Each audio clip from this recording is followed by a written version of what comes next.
This is our presentation about the United States presidential election of 2000 and its consequences. Over the 2000 presidential election that pitted Republican George W. Bush versus Democratic candidate Al Gore. Initial results showed that Gore had won the popular vote, but neither candidate had the 270 electoral college votes needed to win. We'll be going over that process, and then a brief overview of the electoral college process, and then how the election hinged on the results of Florida, where the close race demanded a recount, and then how it ultimately went to the Supreme Court, and how this affects our nation today. Served as the 45th Vice President of the United States, and he was Bill Clinton's running mate from 1992 through 2000. He had previously occupied a seat in the House of Representatives and the Senate. George Bush has had a successful and reputable career as an entrepreneur and a politician prior to his election in 2000. His brother was also on the political scene in Florida, and he was the governor of Texas prior from 1995 through 2000. George Bush was the Republican candidate in 2000. He became the 43rd U.S. president, and his dad was the former U.S. president, George Bush Sr. They were the first father-son duo to be elected president since John Quincy Adams. Bush attended Harvard Business School and is the first and only president to have earned an MBA, a Master of Business Administration. He was elected following a Supreme Court ruling of 5-4 in Bush's favor after Gore secured the popular vote, and Bush was awarded the necessary 270 electoral college votes after a critical win in Florida. Al Gore, Albert Arnold Gore Jr., was elected to positions of both the House of Representatives and the Senate. He was the son of a former Democratic senator in Tennessee. He studied in Tennessee at Vanderbilt and at Harvard. Gore had been published as an author and awarded as a producer on a number of projects relating to climate change. His efforts relating to climate change won him the Nobel Peace Prize in 2007. In 2000, on Election Day, Gore had initially won the popular vote by nearly 500,000 votes, leading 50,996,000 to Bush's 50,456,000. This actually finished that way. Although they did a recount in Florida, Gore still won the popular vote by nearly 500,000 votes, which was very controversial. Gore, at the initial point of the election after election night, had actually also garnered 255 electoral votes to Bush's 246. However, neither candidate had won the 270 needed for victory, with many states too close to call. States such as Pennsylvania, New Mexico, Oregon, Colorado were just way too close to call. A lot of them still border states to this day. But it was Florida with the 25 electoral college votes on the line, and which the electoral college hinged. Initially, Florida had been won by Gore. And based on exit polls at 82%, it counted that Gore was going to win Florida, and if he wins Florida, he was probably going to win the election. And which way the states went, red going Republican, blue going Democratic. As you can see here, a lot of the states were just a total toss-up. States that we saw in this current election, such as Pennsylvania, Georgia, Wisconsin, Arizona, all went separate ways.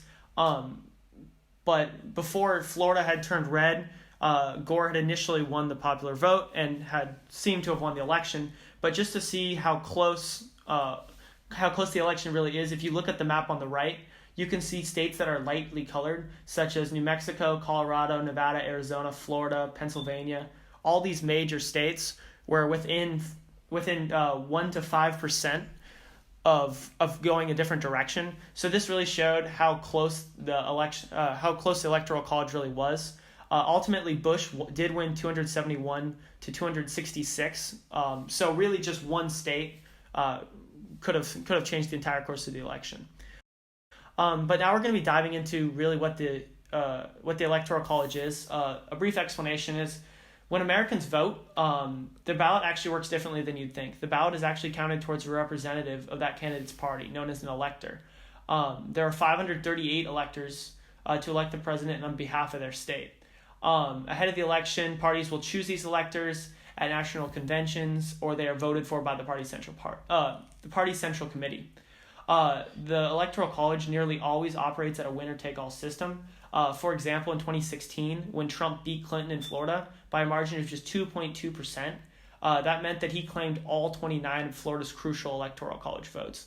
So it's kind of an interesting system in which it's just a winner-take-all system. So a lot of times it really isn't fair or accurate to how the state's voting really went. So how the Electoral College shapes the election. A major problem is a lot of states are over or underrepresented by the 3-state minimum. While the number of Electoral College votes is supposed to be reflect the population of the state. For example, one vote in Wyoming is worth 193,000 people, while in California it's represented by 718,000. So this causes states with a lot of Electoral College votes and smaller populations like Ohio or Wisconsin decide the election instead of larger states such as New York, Texas, or California. And a lot of these states feel really underrepresented, and states that are a little bit smaller really get a bigger voice in the election. So the effects of the Electoral College, because of the Electoral College, votes granted by the state, candidates can focus on their attention to states instead of people. So if you look at the image here to the right, you can see that all these states combined have the same population as California, but yet they have nearly double the amount of total Electoral College votes to win. So why would it kind of makes it so people who are running their campaign, why would you go to New York or LA when campaigning in small town Pennsylvania or small towns in these states could do so much more for your campaign? The recount of Florida was a crucial part of the 2000 election.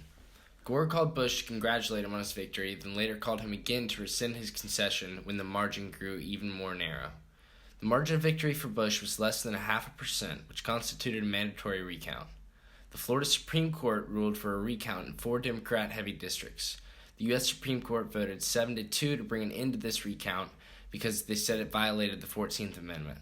With the narrow margin of just 537 votes, Bush was declared the winner of Florida. After Florida's Supreme Court issued a recount in 4 heavily Democratic precincts, a number of discrepancies arose. Hanging chads or punch ballots that had not fully detached or were simply dented were scrupulously reviewed.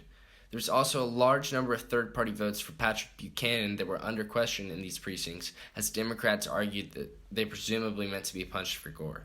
Only one precinct successfully completed its recount with little difference. The other 2 could not complete it within a week of the election, and the Supreme Court took over the election. So the date of November 7, 2000 became a very interesting topic in politics.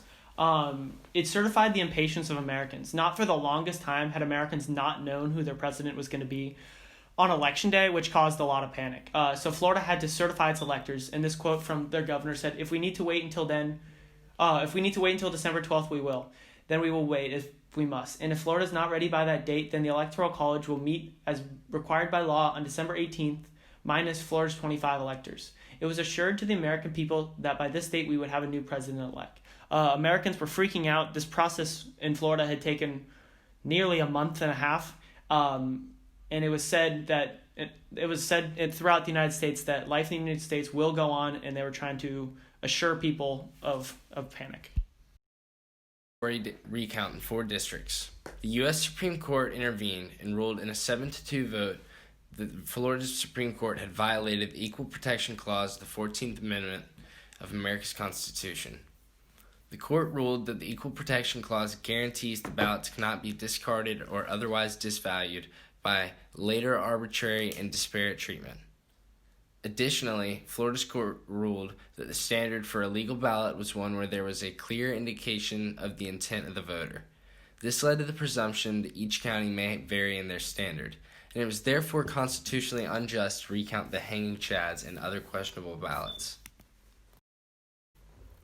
The second part of this is that in a 5-4 vote of Gore v. Bush, the Supreme Court justices ruled that no alternative method of recount could be established in a timely manner, and they took over the case.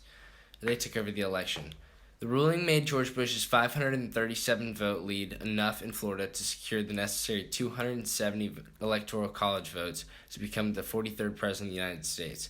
This is very controversial because 9 people and 5 winning votes decided the election, when the only difference in Florida was actually 537 votes.